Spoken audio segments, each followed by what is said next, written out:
تلبیس اور غرور کے معانی۔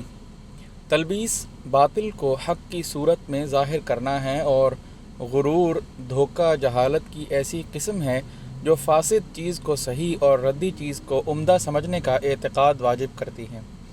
اس کا سبب کسی شبہ کا وجود ہوتا ہے جو اسے لازم و واجب کر دیتا ہے، اور ابلیس لوگوں پر اپنے امکانی غلبے اور ان پر اپنی قدرت رکھنے کے بقدر دخل انداز ہوتا ہے۔ اس کا یہ غلبہ اور قدرت لوگوں کی بیداری و غفلت اور علم و جہالت کے تناسب سے کم اور زیادہ ہوتی رہتی ہے۔ دل ایک قلعہ کی طرح ہے۔ اس قلعے کی بیرونی دیواریں ہیں اور اس میں دروازے لگے ہوئے ہیں، مزید اس میں شگاف اور رخنے بھی بنے ہوئے ہیں۔ اس قلعے میں عقل رہائش پذیر ہے اور فرشتے اس قلعے میں بکثرت آتے جاتے رہتے ہیں۔ اس قلعے کے باہر ایک طرف ایک اور پناہ گاہ بھی موجود ہے، اس میں خواہش رہتی ہے۔ شیاطین اس پناہ گاہ میں بلا روک ٹوک آتے جاتے رہتے ہیں۔ اہل قلعہ اور اہل پناہ گاہ کے مابین لڑائی ہوتی رہتی ہے، اور شیاطین مسلسل قلعے کے گردا گرد قلعے کے محافظوں کی غفلت اور کسی شگاف کے ذریعے اندر داخل ہونے کی تلاش و فکر میں چکر لگاتے رہتے ہیں۔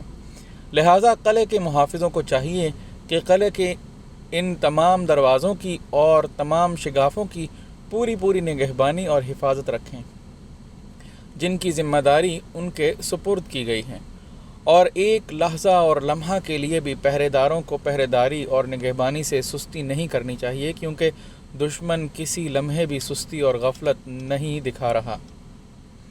ایک آدمی نے حسن بصری رحمہ اللہ سے دریافت کیا، کیا ابلیس بھی سوتا ہے؟ تو آپ نے جواب دیا، اگر وہ سو جائے تو ہمیں راحت نہ مل جائے۔ اور یہ قلعہ ذکر سے منور اور ایمان سے روشن رہتا ہے۔ اس میں ایک ایسا پالش شدہ آئینہ نصب ہے جس میں ہر گزرنے والے کی تصویر بآسانی دیکھی جا سکتی ہے۔ شیطان قلعے پر حملہ آور ہونے سے قبل بیرونی پناہ گاہ میں بیٹھ کر دھواں ہی دھواں بنا دیتا ہے، جس سے قلعے کی دیواریں کالی سیاہ ہو جاتی ہیں اور آئینہ دھندلا ہو جاتا ہے۔ کثرت غور و فکر سے وہ دھواں ختم ہو جاتا ہے اور ذکر الہی کی پالش سے آئینہ روشن اور صاف ہوتا ہے۔ دشمن کے حملہ آور ہونے کے مختلف انداز ہیں۔ بعض اوقات تو وہ حملہ کرتے ہی قلعے میں داخل ہو جاتا ہے، لیکن دروازے کے نگہبان اور محافظ اس پر بھرپور جوابی کارروائی کر کے اسے بھاگنے پر مجبور کر دیتے ہیں، اور کبھی وہ قلعے میں داخل ہو کر حیران و سرگرداں ہی کر ڈالتا ہے، اور نگہبان کی غفلت کی بنا پر وہ اندر قیام بھی کر لیتا ہے، اور بعض اوقات دھوئیں کو چلانے اور دھکیلنے والی ہوا ہی تھم جاتی ہے، قلعے کی دیواریں کالی بھجنگ ہو جاتی ہیں، آئینہ دھوئیں سے اٹ جاتا ہے۔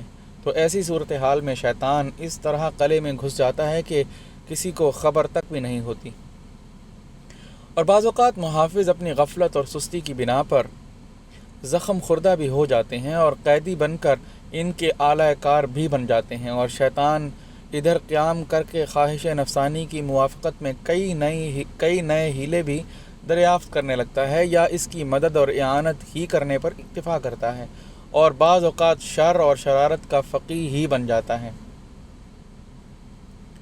سلف میں سے کسی نے فرمایا ہے، میں نے شیطان کو دیکھا، اس نے مجھے یوں کہا، پہلے میں لوگوں کو ملتا تھا اور ان کو تعلیم دیا کرتا تھا، اب صورتحال اس کے برعکس بن گئی ہے کہ میں لوگوں کو ملتا ہوں لیکن میں خود ان سے سیکھتا ہوں۔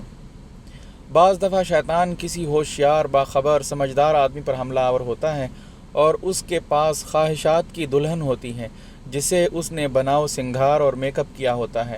وہ سمجھدار اور ذہین و فطین آدمی اس کو دیکھنے میں مشغول ہو جاتا ہے، تو اسی اثناء میں شیطان اسے اپنا قیدی بنا لیتا ہے۔ شیطان کا سب سے مضبوط پھندا جس سے وہ اسیروں اور قیدیوں کو مضبوطی سے باندھتا ہے وہ جہالت ہے۔ درمیانے درجے کا پھندا خواہش نفسانی اور اس کا کمزور ترین حربہ غفلت ہے۔ جب تک ایمان والے پر ایمان کی زرہ رہتی ہے، دشمن کا کوئی تیر بھی کارگر نہیں ہوتا، بلکہ نشانے پر لگتا ہی نہیں۔ حسن بن صالح رحمہ اللہ نے فرمایا ہے، شیطان بندے کے لیے نیکی کے 99 دروازے کھولتا ہے۔ شیطان بندے کے لیے نیکی کے 99 دروازے کھولتا ہے، ان تمام سے شیطان برائی کا ایک دروازہ کھولنا چاہتا ہے۔ اعمش رحمہ اللہ بیان کرتے ہیں، ہم سے اس آدمی نے بیان کیا جو جنوں سے باتیں کیا کرتا تھا، ان جنوں کا کہنا تھا ہمارے لیے سنت کے پیروکار سے بڑھ کر کوئی آدمی زیر کرنا مشکل نہیں ہے، رہے یہ خواہش و ہوا کے صاحبان، ہم تو ان جیسے چاہتے ہیں کھیلتے رہتے ہیں، ہم تو ان سے جیسے چاہتے ہیں کھیلتے رہتے ہیں۔